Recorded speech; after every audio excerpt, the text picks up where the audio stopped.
Right. Hi guys, welcome to so you heard from us in building phase. Now it's up to performing phase. Good times. All right. So as usual, it's me and Michelle that will be presenting this. And for this time around, the objective will be so we kind of split it so it's more clear for both BPTMs and GLs, VP, and LCPs other than BPTM. So in terms of what you guys can kind of expect from this webinar by itself. So yeah, so generally, in a nutshell, know what performing phase is, know what we need to do to achieve it, and why is it important for us. So that's the idea for this. Before we go into it, just kind of it's not here. Before we go into it, just kind of recap of what we have done in the past week. So in the past week, I'm sure all week has happened, and despite all week, your VPTNs will be bugging you guys about, you gotta do building phase, you gotta make sure that your team is ready to handle operations. And I hope you guys listen. If not, please do it. Please do. We've spent a lot of time on this. But in a nutshell, after building phase, your members should really understand, as we said, why are they here, where do they belong, and what are they doing. And then after they know this, after they've been inducted into the organization, they understand what Isaac does and what they are here to do, or what we are all here to do. The next question becomes, how do we, as leaders of the organization, how can we maintain and continuously elevate their performance so that they continuously be able to perform more and more and achieve higher and higher as they spend more time with us. And number two, how do we also ensure that they have the necessary touch points with us to ask questions, to learn more about what is Isaac or how to do operations better, or learn from our experience as the leaders of the organization. And before I go more into it, I'd like Michelle to share her story about performance of our team standards. All right. Next slide, Joel. All right. So before I start my story, very quickly, can I get a quick sensing of how many TLs we have here? So if you're a TL, please just write yay or something in the chat so I can see. Oh, sorry. Wait, Jose. All right, fantastic. It seems like there's a lot of TLT, so I really understand that some of you still feel like you don't 100% feel like you got this whole team leader thing down, but I would say that it's really okay, and I know that your VPs have forced you to come to this webinar and you're feeling quite overwhelmed with this whole team standards thing, but let me tell you a quick story of my experience when I was a TL. So this photo was back when I was a TL last year. And I remember when I first got elected, our VPTM had just left. And so me and a lot of other TLs felt like we were very, very lost when we first came in. And the presence of TM was very minimal, and some parts of team standards actually didn't exist for UNSW. And when there were opportunities for us to learn more about TM, such as webinars like this, the EB actually didn't see much importance in it. And I remember before I even officially became TL and was doing training, I was told by my VP to not care about team management at all and focus purely on being the star member of my team and delivering most of the results. And despite being very new to TL and just being elected within 2 days, I really believe that what my VP was telling me was very wrong. And so I decided to not listen to my VP, and despite fighting and disagreeing and debating on many occasions, I still really believed in the importance of team management. And so I stumbled across the team standards back then. It's a little bit different from what team standards are right now, but more on a simple scale. And I really believe that these were the things that LC was missing. And if these little things were being implemented, we will be able to achieve our goals so much more easily. And so I decided to take things on my own accord and decided to try my best to implement team standards for my own team.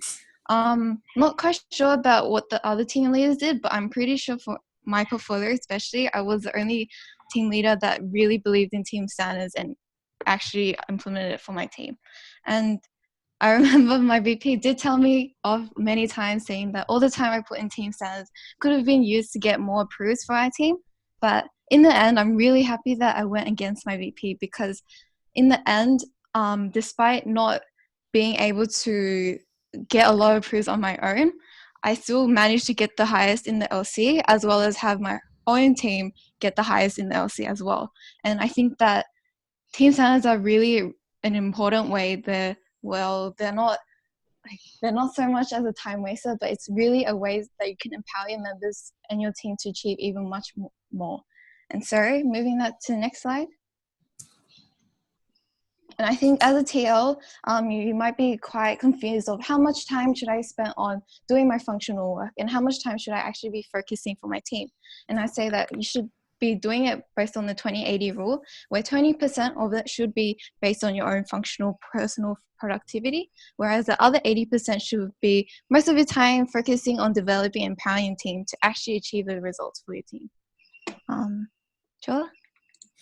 Right, and that brings us to the performing phase. So as I said before, performing is basically what the TLs, you guys, or even VPs, especially to your leadership teams, what you'll be doing throughout the whole semester, because it's really focused on how can we evaluate how our team's performing, if they're achieving their goals, and if they are, how to maintain it. If they're not, how to improve them to be able to achieve their goals in the future. So this is all performing really is. But then it breaks down to a lot of really small parts. But the good thing about breaking it down is that we've already been doing a couple of it since last year. So performing is break into 3 parts. So first part is results elevation. So how do we keep upskilling our members? So number 1, practical learning. We basically do this every single day. We call it operations. So practical learning, when members are pitching at stalls, they learn from experience, they continuously improve themselves while doing operations day to day. So we've been doing this, no need to go into too much detail. Number 2 is team working times. This depends on certain teams. I think IGT will do this more. We call this action space normally, where the team can come together and smash out the results, smash out their leads, smash out their cold calls. It's anything that, anytime the team comes together and work as a team. So that's team working times. The third one is team incentive system. As far as I understand it, we normally do this in the form of R&R, where it's more of a big LC-wide project, but it could easily be downscaled within the team, and we'll be talking about how can you downscale it later on. Next is performance tracking. So you need to know how your team is performing to kind of understand where they are currently and what can be done to improve them further. Clear enough. So first and foremost, accountability systems, basically tracking in a nutshell. Please track, guys. Your VPTM will cry if you don't track us. We don't really know what's going on because we are not in operations, and we really need the data. You really need to feed us the data for us to actually put out lots of really good suggestions in terms of how you can upskill your team. Next is individual tracking meetings. So this is what we call one-to-ones, that I hope everybody has a timeline in terms of how can you be doing it, so that you'll be following up in terms of how your members have been achieving this week, and are they on track on their goals, and if they're not, any challenges they're facing, and then you can help them address on that. So that's individual tracking meetings. And team weekly, monthly, quarterly reviews. This is basically, team weekly reviews basically done in team meeting, where at the start of it, you kind of look back at your week's goals, see how everybody has achieved, any challenges that you guys face, and what needs to be discussed in terms of upskilling the whole team and learning from each other. Monthly review, I hope it's kind of addressed in building phase, where after a month of working together, the team will sit down, see how they have achieved as a team in terms of the GVA, and kind of see what have they learned throughout the whole month, what can be carried forward to the next month, what could have been done better, and then kind of with that learning and with that consolidation of knowledge, then you can start planning for what can you do better next month and what will be your next month's goal. So that's that part. Last and finally will be support system in terms of how are we supporting our members to achieve in that sense. So number 1 is lead spaces. Lead spaces would be something a little different. I'm not sure how many people here is really good in doing lead spaces, so I'll be breaking it down in terms of what it really means, what lead spaces is for, and how to really create something like that. Next is team meetings. We've been doing that for millennia now, so don't need to go too much into it. One-to-ones is something that we've been pushing really strongly this term, so hopefully you guys will be doing it. Have regular one-to-ones. And last 2 will be team days. Team days is something that's quite frequently frequently misunderstood, so we'll be talking about it.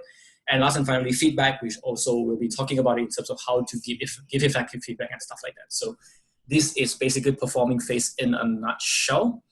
And how does performing phase kind of ties in together with the whole Isaac experience and stuff like that is that performing phase fundamentally is to facilitate members' outer journey, mainly outer journey, because for all you guys, hopefully you guys know, outer journey is all about the experience that our members or our EPs have when they go and exchange or when they're doing operations. And performing phase is the one that facilitates this outer journey, made predominantly, in which the inner journey will be mainly facilitated by lead spaces is a way to do it. I'll be talking about it later. Or even like members' personal reflection so that they can go through the inner journey and as usual, they develop their leadership qualities. So this is how Team Standards kind of ties in together with Isaac's whole model in a nutshell. And yeah, so as I said before, there's a lot of things that we've done a lot. There's a lot of things that we have been doing across like years now, but 4 major things we'll be talking about a lot more in detail about will be team incentive system, feedback, team dates, and lead spaces. So 4 things. So first things first, a team incentive system. So team incentive system, as I said, we used to do it in R&R, which is pretty straightforward. Everybody knows what R&R is. And in terms of why is team incentive system needed is, let's kind of break it down like this. So imagine in LC, 20% of members are superstars. You know, they're super aligned, super keen to do work, smash their GVAs, super love these guys, potential LCPs in the future, really fucking love these guys. So they're great. And then there's 5% of people that shouldn't really be there. They could be people that's not achieving, but they're still staying for the people, or they are achieving their goals, but they're not really aligned. So you're not really sure why they're still in Isaac. You're too afraid to ask. You don't know. So that's 5% there. But then there is that 75% people that's in between. So they try to hit their minimums. They are kind of aligned. They believe in what Isaac does, but they're just somewhere in between. They're not top achievers, but they're not people that's dragging the LC down, in lacking a better term. So the importance here is that 75% of people, because they are the bulk of the LC, and essentially how you treat your 20% and your 5% really influences how that 75% behaves. So imagine that you are part of the 75%, all right? You try to hit your goals on a daily basis. You have a lot of commitments, but you still try your hardest, and you don't really see why you should put more effort into it because you feel like you've done all you need.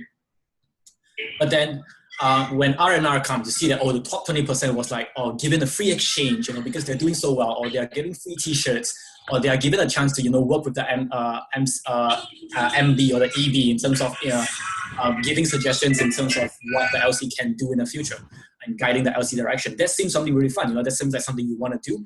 And hence, even if you're kind of iffy at the start, you're kind of in between, you may be incentivized to, maybe I want to perform better to have that opportunity. I want to perform better to have the reward so that I have something new to add in my experience. So essentially, how do you treat your top 20% and your bottom 5% really determines how your middle 75% will perform. And down to the 5%, it's like, if they see that how you treat your non-performing members is, or you sit down with them, try to understand why are they not performing, try to give them the support they needed to perform. The middle 75% will feel like, oh shit, this leadership team really cares about if we are doing our work, if we are achieving our goals. Maybe I should work harder for them. So that's why Team Study System really tries to push that bulk of the LC to really perform and achieve. So that's why. In terms of how do we do it, 3 major steps. Number 1, what makes a great incentive system? So an incentive system, as I said before, in the end of the day, it is try to promote achievement, right? Try to push the LC to achieve results, to work harder, to strive for our goals. But that normally we stop at that, Normally R&R is purely based on KPIs. You hit your goals, cool, here's a reward. But a problem with that is, what if there's a member that's achieving all of the goals, they're smashing their goals, but they're doing at the expense of the LC, They're destroying friendships, they're ruining Isaac brand. That's not something that we want to see. Although it doesn't really happen, I hope, but that's really not something they want to see. So something that we should also include within your incentive system is, number 1, look at it as a way to not just promote achievement, but also how can it foster the model behaviors we want to see? Because in the end of the day, it is a positive reinforcement. If the members see that we want this particular person to be really proactive, there's a higher tendency for them to be also be productive, proactive in operations, because they know that's something that's valued within the LC. And team incentive system is something that can promote that. And not just that, after you know that it can promote certain stuff, next thing to do about it is it need to be consistent and fair.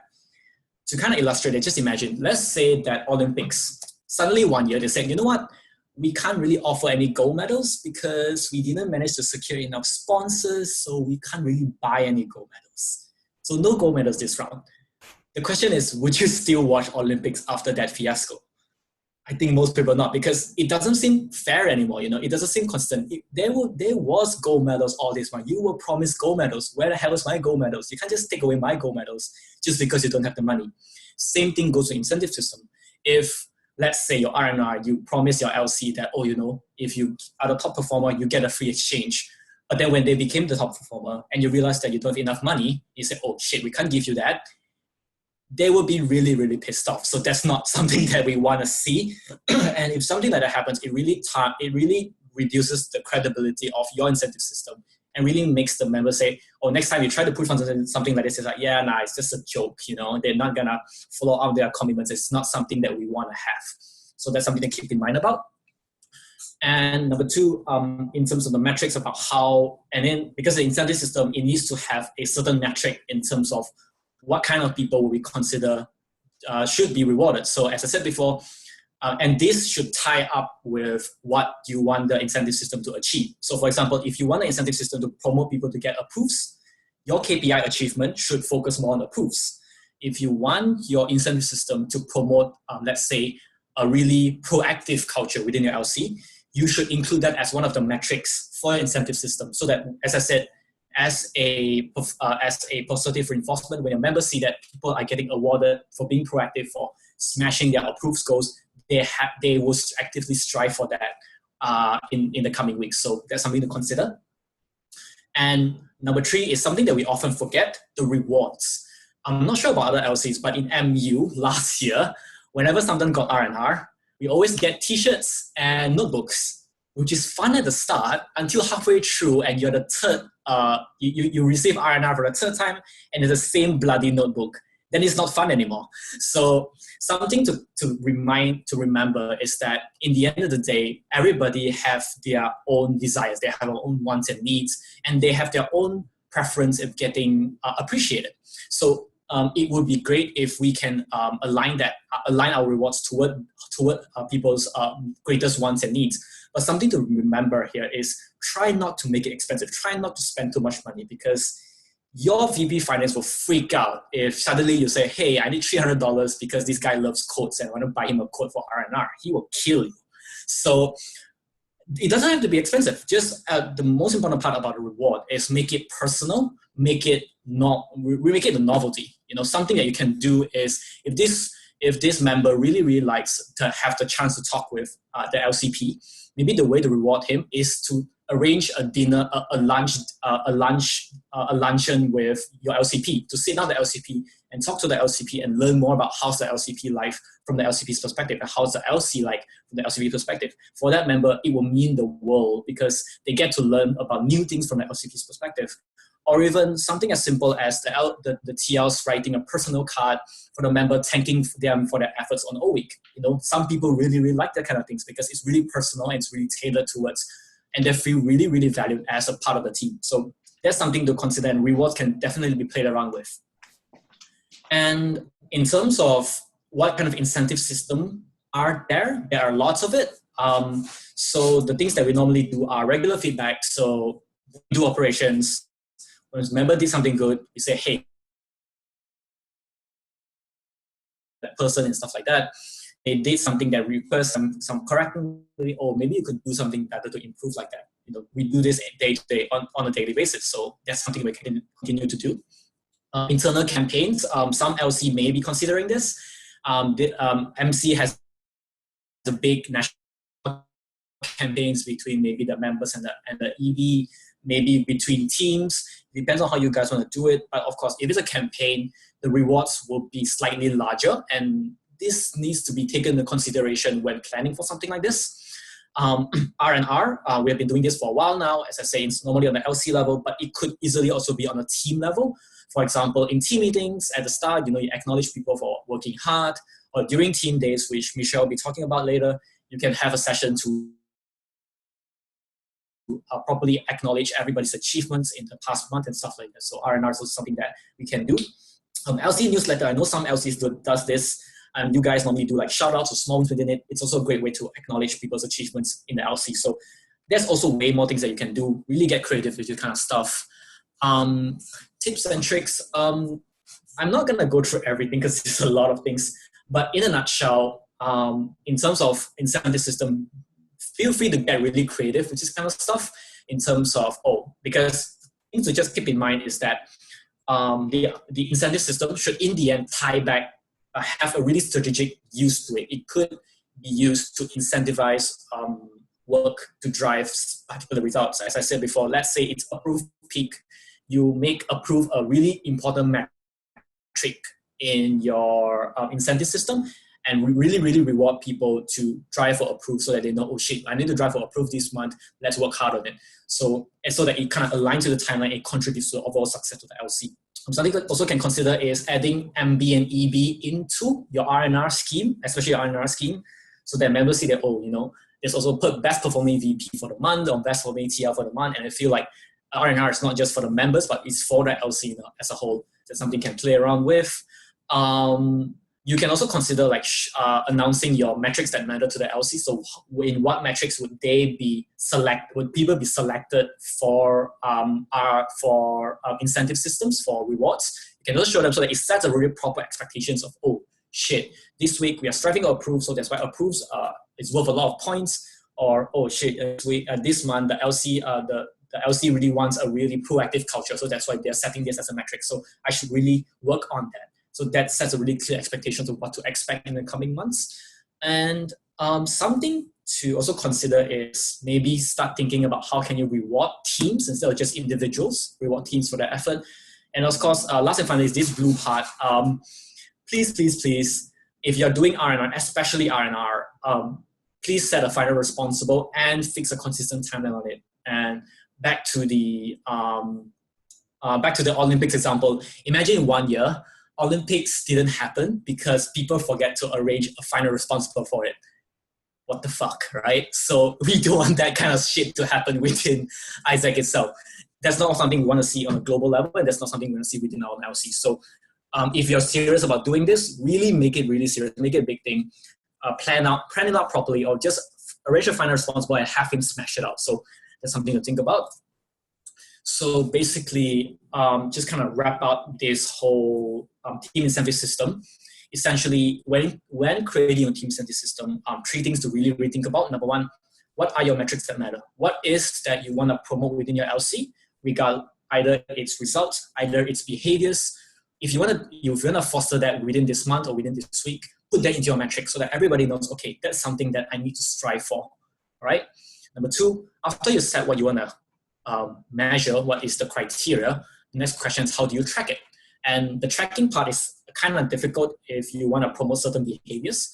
And something that I can suggest is maybe start considering how can your LC play a role in informing you that who should or who has displayed key behaviors in the LC, because they are the ones that work on a day-to-day basis with other members, and they would know who is displaying what kind of values when they're working and if they display the right values. So maybe you can consider opening up channels for the LC to nominate people for R&R. That's be something really fun.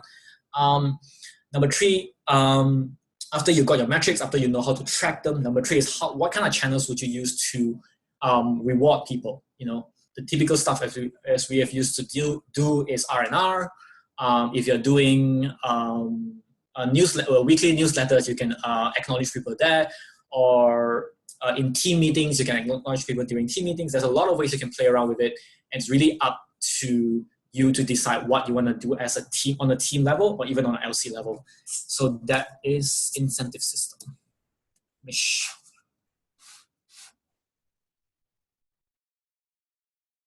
All right, so just then, Chua mentioned that the main premise of team incentive system is to drive and provide high performance. So continuous feedback is another important way to drive activity and provide more results for goal achievement. So recapping from the first webinar, I mentioned, oh wait, next slide, Chua.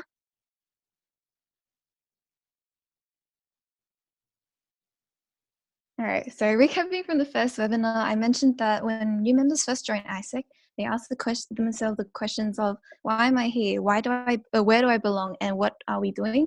And that it is our responsibility during building phase that we're able to effectively address these questions for members to formulate their own insightful and self-aware answers.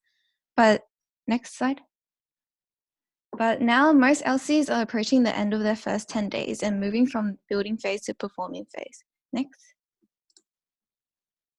As mentioned in the previous webinar, building phase was to make sure that we induct and onboard our members effectively to ensure that they're able to retain and contribute to the achievement of our goals. But now moving to performing stage, we really need to focus on addressing the next set of questions that members ask themselves. And those questions are, why does my role exist? Why does my role exist? What am I supposed to do and achieve? And how does the work I do impact? These questions are so important where from experience when doing exit interviews for those who left the LC at the end of 2017, the main reasons of why people left were exactly these questions. They questioned why they needed to do what they were told to do, or they didn't know how to do the work they were set to do, or they didn't believe that the work they actually did provided value and created impact. Next. And so to address these questions, feedback is a really powerful way to help people to get on track and serves as a guide to assist people to know how they are and others perceive their performance. Feedback can show them whether or not they're achieving the goals and they're supposed to be achieving in the role. Members can really see like the importance in the work they do and how they can actually achieve it. So how do we, next. So how do we actually implement feedback? So number one, collating reports on performance and behavior. Two is finding the intention of why exactly you want to deliver such feedback. Three, what role do you actually play in this? Four, identifying the situation by providing context to the situation that you want to address. Five is addressing specific performance and behavior of your member. Next. So one important thing that most people get mixed up is the difference between coaching and feedback. When giving feedback, it should be more corrective rather than preparative. And it's more about the past and current behavior instead of looking for the future behavior. Next, it's more scrutiny oriented, whereas coaching is for inquiry oriented. And it reinforces appropriate behavior rather than advocating for optimal performance. And feedback is to assist members to reach their goals for the future instead of understanding what prevents them from actually achieving their current goals. So in the end, feedback is helping employees not fail, whereas coaching is helping employees grow. Next. So the main elements of feedback involves you to ensure performance tracking is done, having your one-to-ones with your members, as well as reviewing the performance of your team. Next. The productivity tracker should be your main way of collating and tracking your members' performance, and by analyzing their GVAs and making inferences from that, will you be able to provide effective feedback. Next. Team meetings should be another method that you track performance in collating weekly performance, as well as like the completion of their weekly action steps that you set for them. Next. As mentioned earlier, one-to-ones is another important way to track performance, especially in the individual action plan and providing feedback for your member. Next. So with this webinar, you can see that it's separated between TLs as well as the TMVPs and the LCPs. But the role that each person plays within this really differs, where the team leader is meant to remind members to assess their performance via the PDP template, and the TMVP's role is actually to remind team leaders to remind their members to assess their performance. Next is for team leaders to set up individual meetup with their team members and also having honest and open conversation, listening to their members describe the red flags and achievements while also providing comments about the behavior and performance. And one thing to really remember is being able to provide two-way feedback. Your members giving you feedback as well as you giving feedback for your member. The TMVP role for this is educating team leaders on how to actually do performance review. Next one is tracking team leaders' performance and review their implementation. Next is setting the time frame, as well as combining the PDP result in the talent review tool, or instead putting it in your monthly talent review report. Next. So the key takeaways from this is 1, collating and utilizing your reports, not just giving feedback out of thin air and making a lot of assumptions. 2 is finding your intention behind it. What is the outcome that you're actually trying to get when giving this feedback? 3 is what performance and behaviors do you want to address? What do you want to see for your members to develop? What in the future, what do you want to see? Next. So now I'll be talking about quality team days. So quality team days is something that's very new to TLs, but also with VPs. Next. With team days is commonly thought as just a fun day to go out with your team, known as team bonding. Next. But instead, team days can address so much more, where these are the next few scenarios I'll be giving, such as members not attending team meetings. Next. Unproductive members not fulfilling tasks and deadlines. Next. Plan not achieved and demotivated members. I'm sure TLs haven't experienced this yet since they just got elected, but I'm sure VPs and LCPs have experienced this in the past, and these are the 3 things that really frustrate us. But what if there's a way to actually address these 3 things? So team days is a really important way to do this, where you can see that for the first one, members not working with each other and not attending team meetings. You can actually do that through 360 feedback, team building, and get to know each other activities. Next, unproductive members not fulfilling tasks and deadlines. Team days can also address by doing a wake-up call, remembering their why, resetting expectations, and the behaviors. Next is plan not being achieved and demotivated members. Team days can address reality check and learning points of the past months and fulfill the knowledge gaps which are missing, and you can replan for that. Next. So the important things to remember is 1, team days isn't just about team bonding, but it's so much more from that. Team bonding is an element of team days, but it includes team activities plus lead sessions, as well as appreciations and feedback. Next. So the whole premise of team days is for being able to, elevate communication, as well as motivate your members more, as well as being able to be more transparent with your team, bond with your team, as well as them to be more transparent with each other in the team. Next. So the role with team day is separated with the team leader and the TM. For team leaders, they need to attend the day. 2, clarify to the TMVP influences from member performance engagement. 3rd is brainstorming activities and lead sessions to increase the team performance.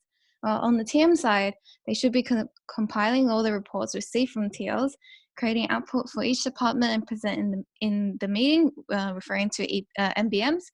Next is clarifying from team leaders their inferences and member performance and engagement.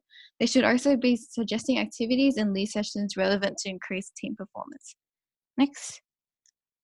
So the key takeaways from this is 1, team days are just not just a day for your team to have fun. They are so much more than team bonding. 2, team days can be very effective and address so many red flags. 3, team days is mainly for your team to achieve, not just bond. Next. Okay. Lead sessions, finally lead sessions. I'm not sure how many of you guys here actually know how to run lead sessions, but I definitely do not know how to run lead sessions until I've done this part. So, yep. Okay, so first and foremost, I'd like to start with how Isaac develops leadership, or how is our model. Hopefully everybody knows how this flow goes, kind of seen this before. If not, MC might want to have a chat with you guys. So basically, in terms of leadership development, just a quick recap. We do exchange, we deliver 16 standards, the participants go through in an outer journey, and then develop LDQ. That's the general gist of the model. But something that it's not often as understood is for Isaac membership, there's also something along the similar lines. Each go more or less the same path, except instead of delivering 16 standards, we deliver team standards, which also facilitates the in and outer journey, and as a consequence, LEQ. So, and lead session is predominantly focused around the facilitation of the in and outer journey. So how does it all work? As I said before, especially the performing stage, it's all about the outer journey. So about how do we set individual goals? How can we create, like, what kind of environment would the members be performing in order to achieve their goals? How they interact with multiple people? What kind of support system do they have with them while they are striving for their goals? So that's all. I think that sounds kind of similar to the performing stage, kind of. I hope that sounds familiar. So that's basically what our members do day-to-day in operations. That's the outer journey they experience. And in terms of inner journey, as I said before, it could be either members taking their own reflection time, or we facilitate with them through either one-to-ones with them or through our lead sessions. So and in terms of lead sessions, you guys kind of think back on some lead sessions that you guys have went through. It always, like, the flow is more or less always the same. It starts off with a story. It tends to be a story, and it always tends to be an amazing story about how this person used to be, how he has improved. It's really, really inspiring a lot of times. And then it moves into the bulk of the message and what these guys are trying to communicate. And then there tends to be some reflective questions for you to think about how are you in terms, like, how are you in terms of the topic that's being discussed about. So there'll be some reflective questions, and then there will be some certain level of call to action near the end, where people will be talking about, it's time to change. If it's not us to change, who would be the change, and stuff like that. It's always ends the same thing. It always have a general same nutshell, and it ties to the inner journey, because some lead sessions, if you think about it, there are some that have activities, and it's meant to kind of simulate the outer journey. And then the questions that come after would be relating to the activity that you have done. What have you done? How do you feel about it? What could you have done better? And it's all still about the inner journey. And because this, as I said before, it's meant to develop the leadership qualities, and how the leadership qualities play a role in this. It tends to be the theme of the lead sessions. We don't do lead sessions just for the hell of it. Well, I used to think like that, as I was team leader, I used to do lead sessions just for the sake of it. It's quite fun, running sessions is quite fun. But what I realized, the mistake that I made is it lacks certain direction, it lacks context, it's not as purposeful as the ones that the MC would have done in conferences and stuff like that. And I think one of the partially major reasons, because if we were to use LDQs as a framework, as a topic of framework to kind of structure your session around, it tends to be all over the place, because it's kind of hard to create something, lead sessions, to be honest. So in terms of creating lead sessions, pretty standard for part process. So number one, of course, you need to first understand what is the current state. Where is your team currently? What challenges are they facing? What could they be improving? And what can you give them? What session can you deliver to kind of inspire them to improve? So that's something to do about it. It can be as easy as sit down with your team, asking them, how you're feeling about operations? What can I do for you? What would you want more? I did that with my team before. I asked them what they want. They told me, how to handle rejections. I was in IGT. So I kind of created a lead session based off that. So it's something you can do. After you know what is your team struggling with, what is your member struggling with, and what can you deliver to them. Next is to do some research. So let's say, back in my example, let's say when my members told me, they are kind of struggling with rejection by company, how can they do it better? And then I will go back and do some research and look up on some sales websites, some sales coaching websites, in terms of how to deal with rejections, how to overcome rejections. Not just that, but also how do I kind of do cold calls better, or do emails better, so that people's response will be more positive and stuff like that. So there's some research that you need to do beforehand in terms of how do you structure your sessions, because your sessions can't be purely about story.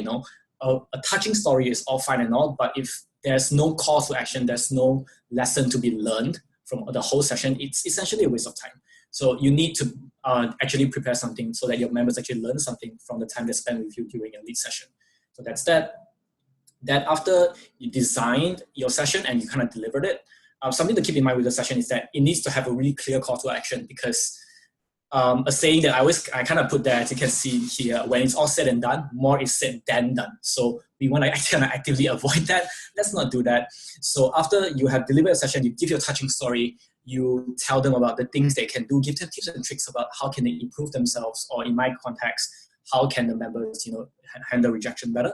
Next is you can plan the changes with them, use sit down with them or give them some guiding questions in terms of, after learning this, so like how would you change the way you approach companies? How would you change the way you handle rejections? Would you, after you get a really bad rejection, would you continue working, or would you, stand up, go for a quick jog, come back and refocus? These are the things that you can work out with your members and see after all they have learned, what would they do differently in the future to be better. So that's that. And after that, after you sit down with them, plan out all the changes with them, plan out what they will be doing after learning all these things from you. Next will be your closing, where preferably, if you are a really motivational speaker, which I am totally not, you can deliver a really motivational ending, so that as a final call to action, that, if you really want to achieve, if you really want to develop, if you really want to be a better person, you should do what you have promised to do at stage 3 and stuff like that.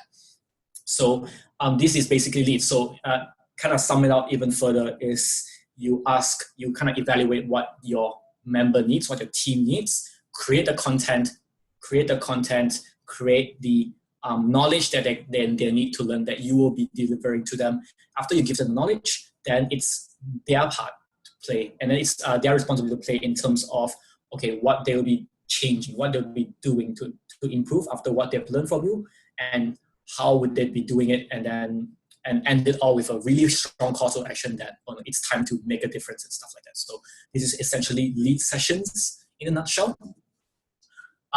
So yeah, basically this is a really short one. So in sense of constructing a lead session, 3 major parts. Number 1, find the defining element of the session. So understand what your audience needs, and how do you create a session surrounding what they need, and if possible, especially include Isaac LDQ within it, if possible. Number 2, think about what kind of main message you want to leave your members. My members are really demotivated by cold calls. If I'm not wrong, my main message is it's always a mindset problem. They are taking rejections a little too personally. Sometimes it's not their fault. It's not because they are terrible. Sometimes people just don't really care about what Isaac offers. All it takes is a really slight change of mindset to be able to do things better. So that was my main message for my members back then. So that's that.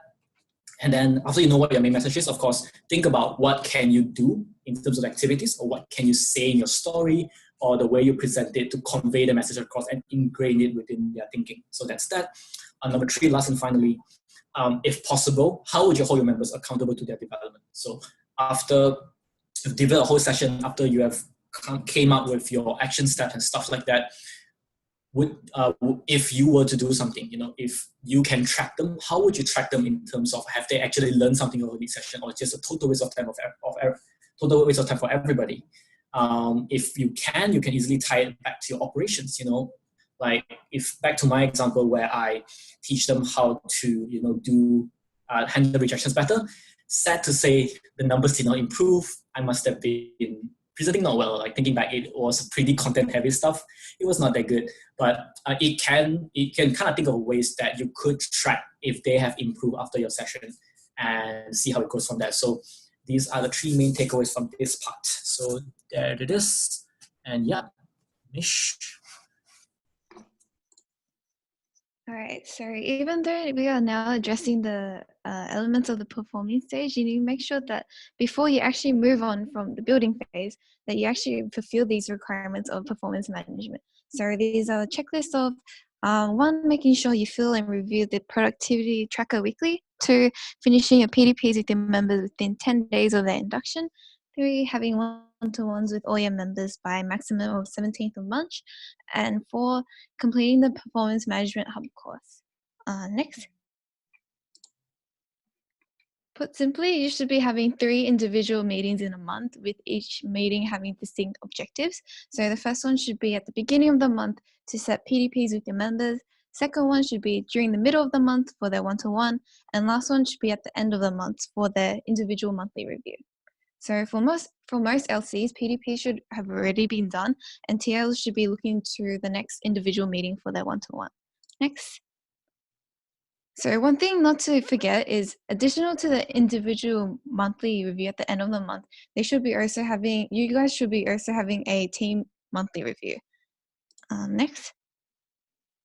So for VPTMs, these are the checklists that you guys should fulfill before you actually decide to coordinate your TLs to actually move on to the next stage. So you need to make sure that 1, team leaders conduct their PDPs and one-to-ones with all members. 2, actually collecting the PDP from each team leader. 3, having an MBM with all team leaders to clarify the performances. 4, producing quarter performance review reports to the entity and respective departments. And 5, monitoring entity performance monthly and constantly brainstorming to improve their productivity. Next.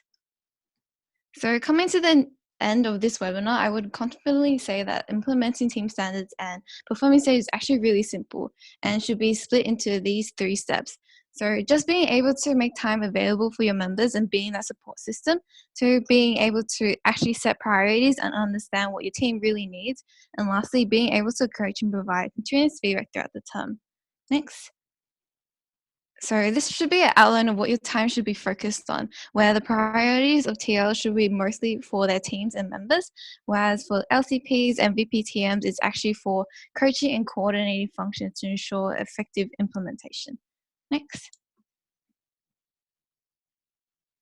So now I just want to share this quote. So not many people in the present really think that they can radically change the future by doing something small. So most people are really concerned about thinking about traveling back in time to fix something small for a result that will create immense change.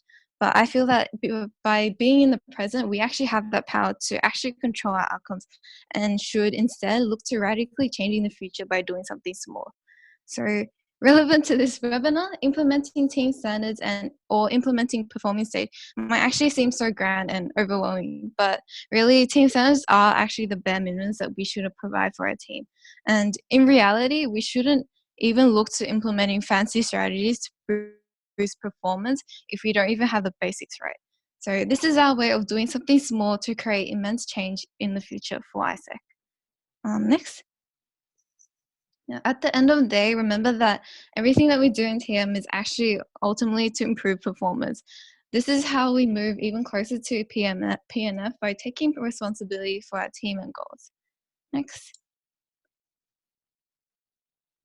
So I know what we just said might be a little bit heavy or might be confusing, but for more info and actually more depth on how to do these elements of performance stage, such as how exactly do you actually do feedback and how exactly do you deliver lead sessions, please ask your VPTMs after this webinar for like our detailed frameworks. Next. Alrighty, so yes, it's finally near the end. Hopefully everybody's not too bogged down by all the information, so kind of quick recap. So number 1, why we need performing phase, as we mentioned before, is to maintain and elevate member performance. And why are we talking about it now? Well, 2 reasons. Number 1 is because you should be more or less done with building phase, so it's more or less the right time to transition to performing. And number 2, because March is the main month where we'll be striving for our goals, and we need these kind of processes in place now or as soon as possible, so that if all these processes are done, they're running at the background, we then can fully focus on operations, knowing that these things are running and keeping our operations afloat, and we can do more stuff, be more productive in the long run. So that's why we are launching it now and start looking into educating the whole entity on this. So what and how, basically, look through the guides, as Michelle said before, ask your VPTMs in terms of the particular guides that you'll be more interested in knowing more about, and looking through and reading through them and understanding the details about it, because what we just said is just a really rough overview of everything, and something to keep in mind when you're reading the guides or you're reviewing this webinar again is that it may seem that a lot of things is really fluffy, it's really up in the air, there's not as clear call to action as building phase. Building phase, we were like, okay, you need PDPs, you need team meetings, you need building, this is what you do, this is the tools you do it, go. That's basically what we did. But for performing, it's not, even though this is not so much as, oh, here's a tool, here's the guide, go do it. We are talking more in the case of, okay, this is the framework, this is how things are going, this is how you should look at this particular idea. It's because performing phase would, like the way you do performing phase would depend really, really heavily on the LC reality. Some LCs may need to do R&R a certain way, some LCs do it a different way and stuff like that. So it's not fair for us to fix down a fixed framework, and it doesn't make sense for us to put a fixed framework.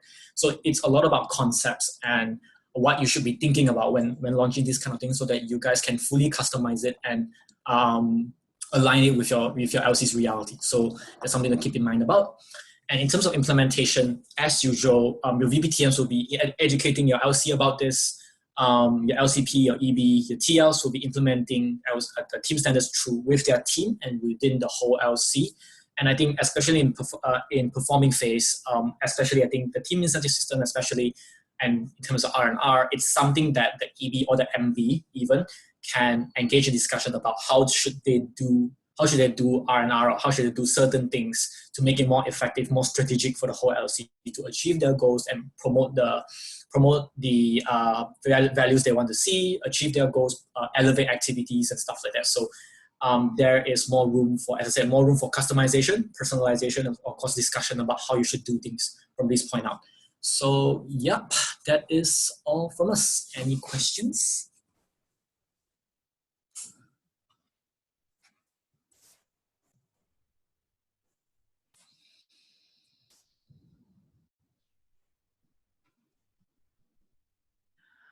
Stanley, in terms of Stanley asked, would using productivity tracker and team workspace be enough data we are supposed to collect for R&R?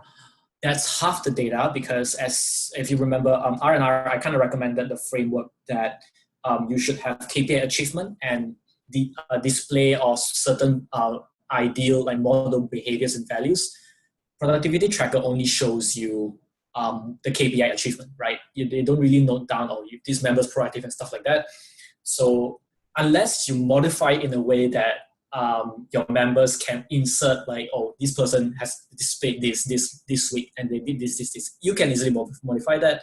But if you're not to modify that, how I would go about it, or how am I thinking about going about it in my LC, is that I want to open up a feedback channel for, or not a R&R nomination channel for the LC, for the members to say, I think this guy deserves an R&R because he displayed this behavior.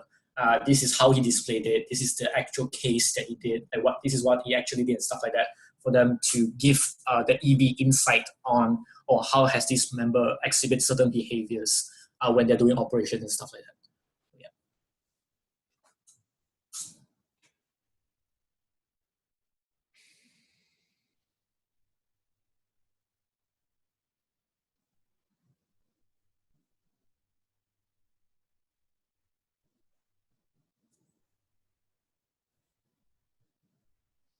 Ivan, you have 5 years of Isaac experience, mate. If you're not a good team leader, I don't know what you have been doing for your 5 years.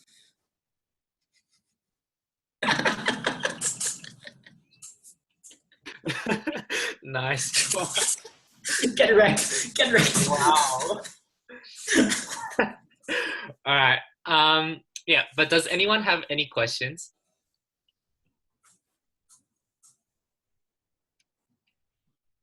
If people are still thinking, just on the note while people are thinking, I guess like to really make sure that everyone is on the same page, like why we're talking about performing stage of the team standards now is because that we are moving from February into March.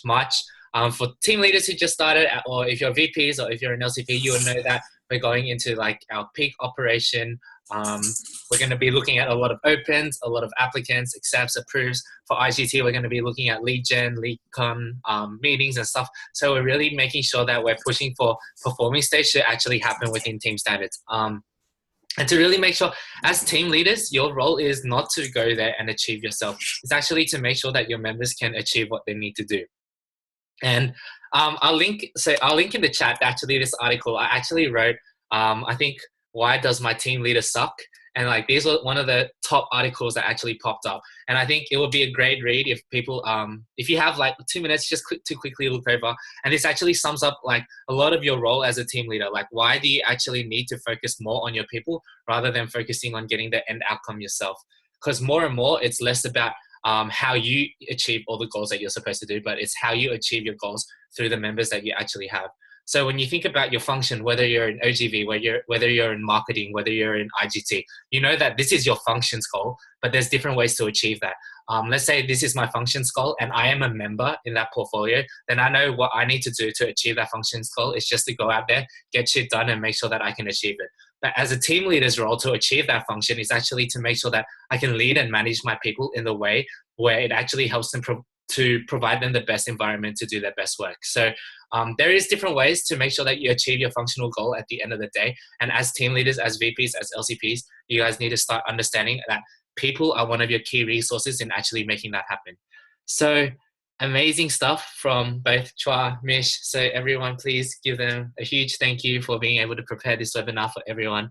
Does anyone have any final questions before we wrap up this webinar?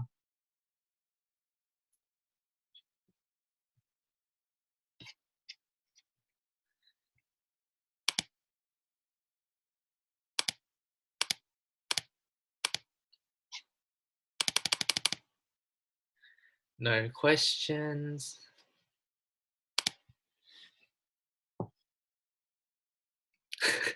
Wow, asking family. Well.